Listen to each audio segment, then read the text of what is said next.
Ladies, let's get one thing straight. You were not born to shrink yourself into a version of you that the world finds comfortable. You were born to own your power, take up space, and run your life like a queen, not just a participant.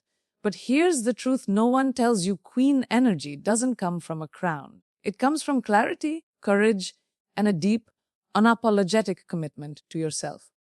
The woman who owns her life doesn't wait for permission. She builds the table, sits at the head of it, and invites others to rise with her, not to seek validation, but to set the tone.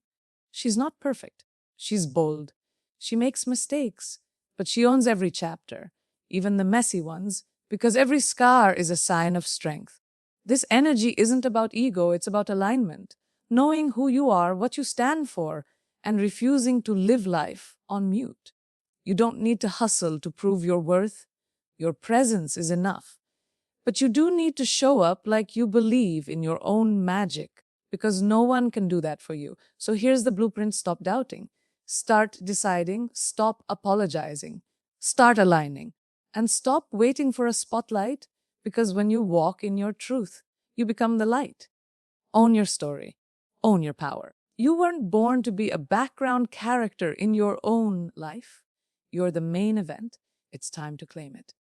When we think of power, we've been conditioned to associate it with external markers, titles, followers, luxury, applause.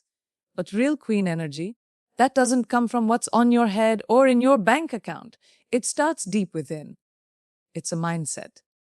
It's an inner authority that says, I decide who I am, I decide how I show up.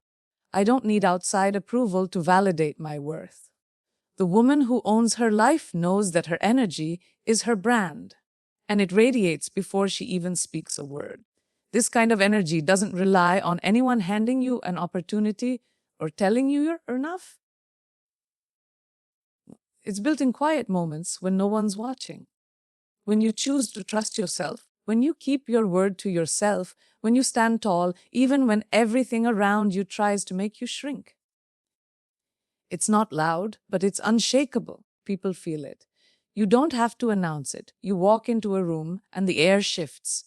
Why? Because energy tells the truth. And the truth is, you know who you are. Too often, women are taught to build their confidence on external achievements. And while there's nothing wrong with success, it becomes dangerous when your self-worth is only tied to your wins. What happens when the applause stops? When the promotion is delayed? When the relationship ends? Queen energy remains steady because it was never built on shaky ground. It's grounded in identity, not outcome. You own your life because you own who you are, with or without the shiny packaging. This inner power also means being comfortable with your contradictions. You can be soft and fierce. You can be glamorous and grounded. You can lead with your heart and still set boundaries like a boss. Queen energy embraces all of it. There's no need to water down your brilliance to be palatable or make others feel comfortable. That's not your responsibility. Your only job is to show up fully, in your truth, in your fire, in your fullness. And here's the thing, no one can give you this energy. No mentor, no man, no money can hand it to you. It's a decision. And it's a daily one. It's waking up and choosing to walk like you belong in every room you enter, even if your voice shakes. It's claiming your own narrative and not letting other people's projections become your reality. You don't chase power. You embody it. And that starts with remembering who you were before the world told you who to be. Taking up space isn't just about physical presence. It's about emotional, intellectual, and energetic presence too. For generations, women have been taught to shrink to be polite, to be agreeable, to be likable above all else. But queen energy rewrites that script. The woman who owns her life understands that she doesn't need to dim her light to make others comfortable. Her power isn't disruptive, it's expansive. She doesn't whisper when she has something to say. She speaks with clarity and stands by her words. Even if her voice goes against the current, we're often told that confidence in women looks like arrogance, that assertiveness is aggression. But here's the truth: taking up space isn't rude, it's righteous. You are allowed to ask for what you want. You are allowed to say no. You are allowed to be proud of what you've built and to stand in rooms that once rejected you, not as a guest, but as if you own the floor. It's not about ego, it's about ownership. Ownership of your time, your energy, your body, and your narrative. This kind of unapologetic presence takes practice.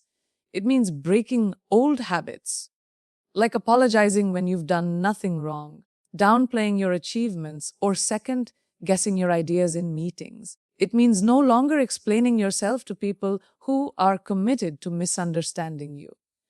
When you start taking up space with confidence, you'll notice something powerful. People begin to listen differently. They respect what you respect, and that starts with how much respect you show yourself. Taking up space also means showing up fully in your identity. You don't need to conform to someone else's idea of what power should look like. You don't have to wear the same uniform, speak in the same tone, or act like anyone else to be taken seriously. There's power in your uniqueness, in your voice, in your style, in your story.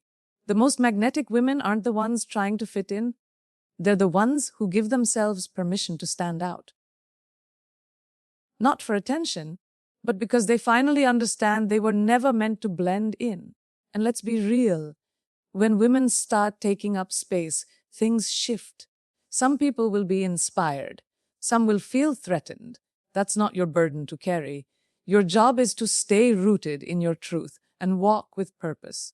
Because every time you choose to own your presence, in a meeting, on a stage, in a relationship, or even in silence, you are making a declaration: I belong here.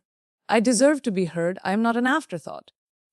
That's queen energy in motion. There's a false idea out there that power comes from perfection, that only the most polished, flawless, carefully edited versions of ourselves deserve respect or admiration. But queen energy flips that idea on its head. Real power isn't found in curated highlight reels. It's found in the parts of your story that were messy, painful, raw, and real. The woman who truly owns her life doesn't hide her scars, she shows them. Not because she owes anyone an explanation, but because she's not ashamed of the journey that shaped her. Every misstep, every heartbreak, every failure taught you something you couldn't have learned in any other way. Maybe it was strength.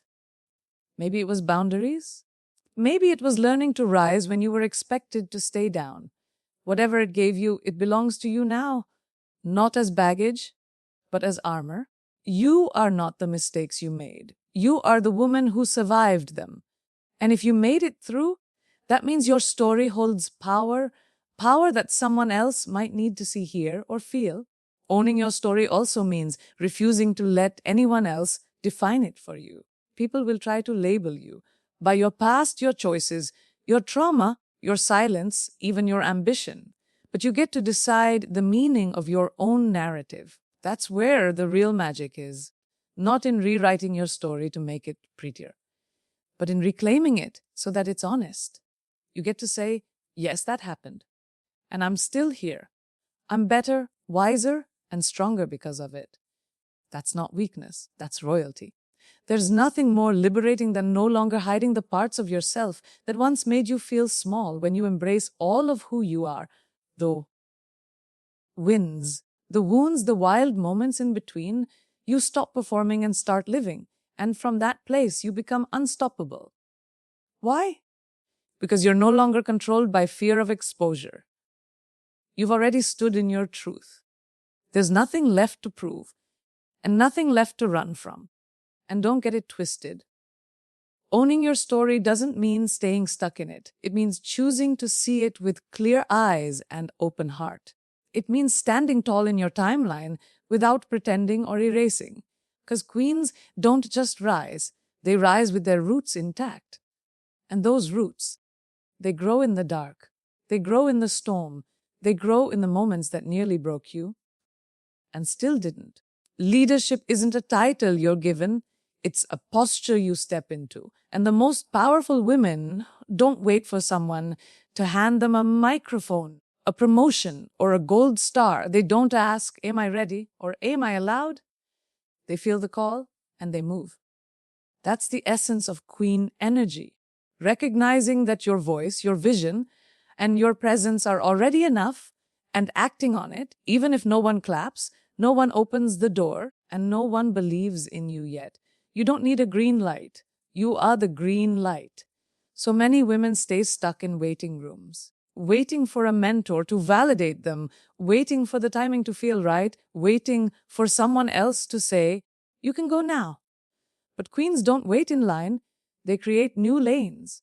Leading without permission means understanding that no one will give you a crown you don't first claim for yourself. You rise by declaring yourself worthy, even if your voice shakes, even if your hands tremble. Leadership isn't about certainty, it's about courage, and courage is a choice. When you lead without permission, you also accept that not everyone will be ready for your power. And that's okay. You're not here to be digestible. You're here to be impactful. That means ruffling feathers sometimes.